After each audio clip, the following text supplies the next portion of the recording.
दोस्तों बीटीएससी के माध्यम से जो है एएनएम की नई नियमावली जो है आपको जारी कर दी गई है, जो कि नई नियमावली 2023 जो है आपका यहाँ पर जो है जारी कर दिया गया है। और एएनएम 10,709 वालों के लिए भी ये चीज़ें जो है जान लेने की आवश्यकता है कि काफ़ी बहुत सारी चीज़ें जो है चयन प्रक्रिया में चेंजेज की गई है। साथ ही साथ आपको जो है सारी जानकारी जो है आपको इस नोटिफिकेशंस के माध्यम से देने वाले हैं, जो कि बीटीएससी के ऑफिशियल नोटिस के माध्यम से आपको ये संपूर्ण जानकारी जो है आप सभी को यहाँ पर देंगे। तो चलिए दोस्तों वीडियो को शुरू करते हैं, लेकिन इससे पहले आप सभी से रिक्वेस्ट है, अगर आप चैनल पर नए हैं तो चैनल को सब्सक्राइब कर लीजिए व बेल आइकन को दबा लीजिए ताकि कोई भी लेटेस्ट नोटिफिकेशंस आप तक सबसे पहले। दोस्तों जैसा कि इस नोटिफिकेशंस को देख सकते हैं, ये ऑफिशियल नोटिफिकेशंस जो है आपको जारी किया गया है, जो कि यहाँ पर आपको 1 जून को यहाँ पर जो है ऑफिशियल नोटिफिकेशंस बिहार सरकार स्वास्थ्य विभाग की अधिसूचना जो है यहाँ पर जारी की गई है, नई सूची आपको। और इसमें क्या क्या चीज़ें चेंजेस की गई है वो मैं बता दूं आपको कि बिहार के जो है आपका भारत संविधान का अनुच्छेद 309 के तहत जो है आपका स्वास्थ्य विभाग बिहार का जो है एएनएम का जो है, जिसको हम लोग ऑक्सिलरी नर्स मिडवाइफरी बोलते हैं, उसकी नियुक्ति, प्रोन्नति और सेवा शर्तों को विनियमित करते हुए जो है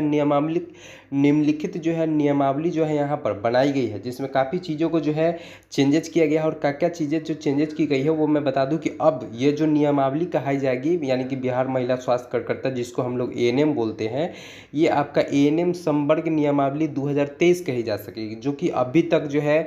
संवर्ग जो है 2018 के आधार पर आप सभी को जो है बहालियाँ देखने को मिलती थी और उसमें सीधी भर्ती होती थी। लेकिन अब जो है एएनएम संवर्ग नियमावली 2023 के तहत जो है बहाली की जा सकेगी और उसमें काफ़ी सारी चीज़ों को जो है चेंजेस की गई है, जिसमें अब इसका जो संपूर्ण जो विस्तार किया जाएगा, यानी कि ये आपका जो संवर्ग नियमावली का जो फॉलो अप किया जाएगा वो बिहार राज्य में होगा और यह तुरंत प्रवृत्त होगा, यानी कि जो है यह तुरंत जो है सेवा प्रभाव से जो है लागू किया जाएगा। 1 जून से जो है यह सारी चीज़ें जो है लागू की जाएगी आपको, सारी चीज़ें जो है नियमावली के तहत। और मैं बता दूं कि यह जो आपकी नियुक्ति जो की जाएगी वह नियुक्ति आपका जो है बीटीएससी के माध्यम से की जाएगी, जो कि स्पष्ट तरीके से लिखा हुआ है कि आयोग से अभिप्रेत है बिहार तकनीकी सेवा आयोग, यानी कि एएनएम की अब जो भी बहाली होगी वो आपकी बीटीएससी के माध्यम से होगी। और इसमें आपका जो चयन होगा उसके लिए आपसे कौन कौन से सर्टिफिकेट मांगे जाएंगे, कौन से सर्टिफिकेट वाले वैलिड होंगे, कौन से सर्टिफिकेट वाले वैलिड नहीं होंगे, तो उसके लिए भी मैं जानकारी दे दूं कि मान्यता प्राप्त संस्थान जो कि आपका नई दिल्ली से अगर आपका सर्टिफिकेट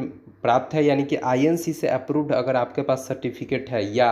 अगर आपका स्वास्थ्य विभाग बिहार पटना यानी कि बीएनआरसी से अगर आपका सर्टिफिकेट उपलब्ध है, यानी कि बिहार नर्सिंग रजिस्ट्रेशन काउंसिल से अगर आपका रजिस्ट्रेशन नंबर आपके एएनएम का सर्टिफिकेट का मिला हुआ है, तो ही आप जो है किसी भी एएनएम की बहाली के लिए जो है आप पात्र होंगे, या तो आईएनसी या फिर जो है आपका बीएनआरसी। और दूसरी चीज़ है यहाँ पर संवर्ग का गठन। आप इस चीज़ को लाइन को सही तरीके से समझेंगे कि जो भी एएनएम का संवर्ग राज्य स्तरीय होगा और संवर्ग में कुल पदों की संख्या उतनी होगी जितना सरकार द्वारा समय समय पर स्वीकृत की जाएगी, यानी कि अब हर वर्ष जो है आप सभी को बहाली देखने को मिलेगी। हर वर्ष जो है एक जो है डाटा मांगा जाएगा कि एएनएम के कितने सीट जो है खाली पड़े हुए पद है, और उतनी ही सीटों पर जो है यहाँ पर आपको हर वर्ष जो है प्रतिवर्ष बहाली जो है देखने को मिलेगी। तो ये एक अच्छी न्यूज़ है, जो कि हर वर्ष अब एएनएम ही नहीं, हर प्रकार की जो भी खाली पड़े हुए पद है सारी पदों पर जो है आप सभी को जो है यहाँ पर बहालियाँ जो है देखने को मिलेगी, जो कि नई नियमावली जो जारी की गई है उसके आधार पर। और साथ ही साथ मैं बता दूं कि भर्ती की प्रक्रिया आपके किस प्रकार से होगी। तो यहाँ पर देख सकते हैं कि आपकी नियुक्ति जो है मूल कैटेगरी के पद पर सीधी भर्ती से प्रतियोगिता परीक्षा एवं नियम 7(2) में निर्धारित प्रक्रिया के आयोग के अनुशंसा के आधार पर की जाएगी, यानी कि अब जो आपकी परीक्षा होगी वो प्रतियोगिता परीक्षा यानी कि लिखित परीक्षा के आधार पर आप सभी का जो है चयन किया जाएगा। जो कि अभी तक जो भी बहालियाँ आती थी आपका जो है डायरेक्ट सीधी भर्ती होती थी, जो कि आपके मेरिट बेस पे जो है आप सभी का चयन किया जाता था। उसमें क्या होता था कि जिसका अच्छे नंबर है उनका चयन हो जाता था, लेकिन किसी का अगर ख़राब नंबर है लेकिन वो पढ़ने में तेज़ है, जो कि रिटन एग्ज़ाम निकाल सकता है, तो उनको जो है मेरिट के आधार पर जो है उनका चयन नहीं हो पाता था। तो उनके लिए कहीं ना कहीं जो है यहाँ पर एक अच्छी खुशखबरी जो है कही जा सकती है। दूसरी चीज़ें मैं बात करूँ कि आपके लिए क्या होगी योग्यता, आपके लिए उम्र सीमा क्या होगी, तो उसके लिए मैं बता दूं कि यहाँ पर उम्र सीमा के अलावा जो आपके से सर्टिफिकेट मांगे जाएंगे, जो आपसे शैक्षणिक योग्यता मांगे जाएगी, वो आपकी सीधी भर्ती द्वारा नियुक्ति के लिए आपका न्यूनतम शैक्षणिक अर्हता जो होगी वो आपका समय समय पर अवधारित अवधि का जो है, यानी कि नर्स का प्रशिक्षण कोर्स में उत्तीर्णता एवं जो है तत्संबंधी प्रमाण पत्र प्राप्त रहना जो है आप सभी का जो है आवश्यक होगा, और अभ्यर्थी को बिहार परिचारिका निबंधन परिषद से निबंधित रहना भी आपका आवश्यक होगा। यानी कि आपकी जो भी सर्टिफिकेट होगी वो आपका बीएनआरसी से अप्रूव्ड होना चाहिए, बीएनआरसी से आपका रजिस्ट्रेशन नंबर होना चाहिए। यानी कि बीएनआरसी से अगर आपका निबंधन सर्टिफिकेट नहीं है तो आप जो है इस फॉर्म के भरने के लिए पात्र जो है नहीं होंगे। साथ ही साथ आपकी उम्र सीमा जो होगी सीधी भर्ती के लिए वो मिनिमम जो है 21 वर्ष होगी, और अधिकतम जो आपकी उम्र सीमा होगी वो समय समय पर आरक्षण कोटिवार विनिश्चित की जाएगी, परंतु नियमित नियुक्ति की जाने के क्रम में बिहार राज्य के अंदर अवस्थित सभी सरकारी, गैर निजी और संविदा नियोजित एएनएम के पूर्व में प्रतिवर्ष किए गए कार्य अवधि के समतुल अवधि का छूट जो है अधिकतम उम्र सीमा में दी जाएगी। यानी कि आपका कुछ जो है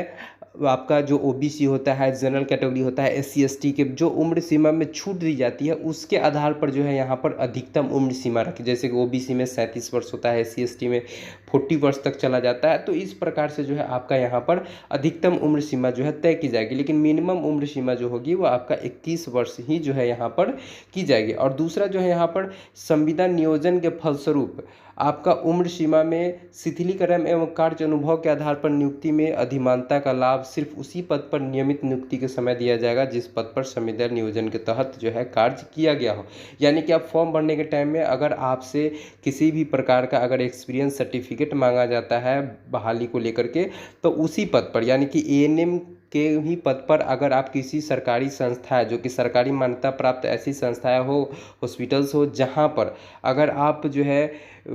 कार्य कर रहे हो तो ही वहाँ का एक्सपीरियंस सर्टिफिकेट जो है आपका फॉर्म भरने के टाइम में जो है वैलिड होगा, अन्यथा दूसरे आपके हॉस्पिटल का जो है एक्सपीरियंस सर्टिफिकेट जो है आपका वैलिड नहीं होगा।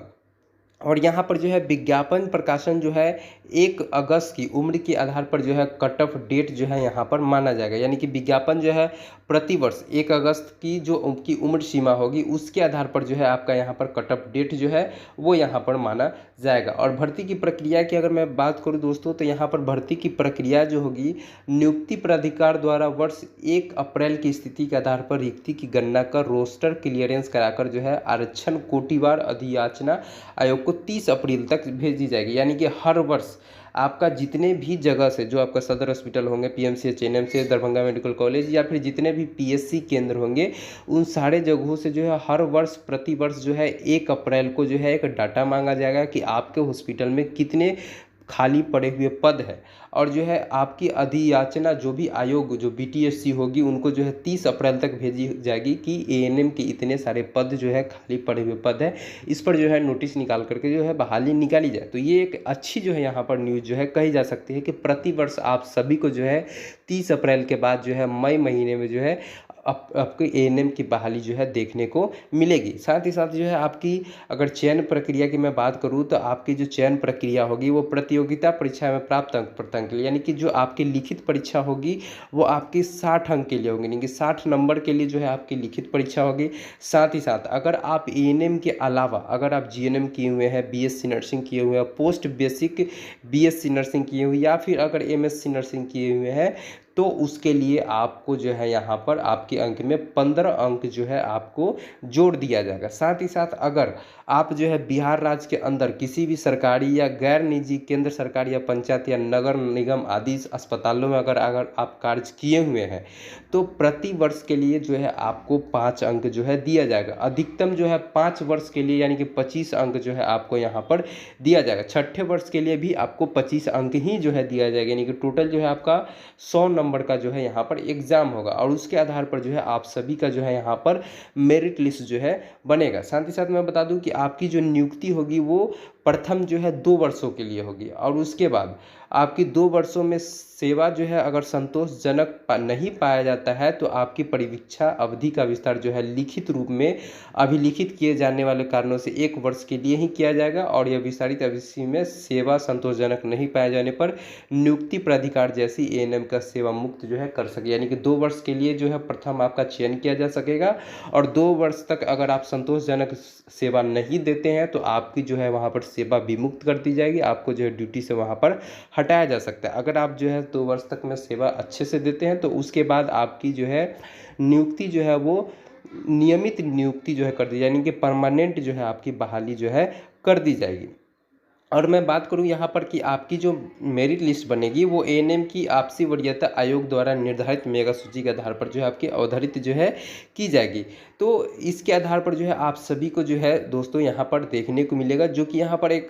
कही जा सकती है कि एक अच्छी नियमावली जो है यहाँ पर निकल करके आ रही है। और ये थी आज की ऑफिशियल नोटिफिकेशंस जो कि एएनएम की, जो कि आपका नई नियमावली संवर्ग नियमावली 2023 जो है निकल करके आई है, जो कि अब रिटन एग्जाम के आधार पर जो है आप सभी का जो है चयन किया जा सकेगा। अभी तक जो है मेरिट लिस्ट के आधार पर जो है चयन होता था। इसी प्रकार के अभी जितने भी पारा मेडिकल कोर्सेज हैं उन सभी पर जो है नई नियमावली जो है आपको देखने को मिलेगी, जो कि सारी जो है चेंजेस की जा रही है। अभी जो नए आपका बीटीएससी के माध्यम से आप देखे भी होंगे कि 25 मई तक जो एक नियमावली तैयार की गई थी उसमें संशोधन भी किया जाना था, और संशोधन हो भी गया है। उसमें आप सभी लोगों से राय भी मांगा जा रहा था, और राय मिलने के पश्चात अब जो नई नियमावली और दूसरे सारे कोर्सेज में जैसे कि ड्रेसर हो गए, ओटी असिस्टेंट हो गए, लैब टेक्नीशियन हो गए, या अन्य प्रकार की बहालियाँ में, उन सारी बहालियों में जो है आप सभी को अब एक नई नियमावली के तहत जो है सभी का एग्ज़ाम के तहत ही जो है आप सभी की बहालियाँ की जा सकेगी। इसके लिए आप सभी लोग जो है आश्वस्त हो जाएंगे, क्योंकि अब जो है आप सभी का मेरिट लिस्ट के आधार पर जो है चयन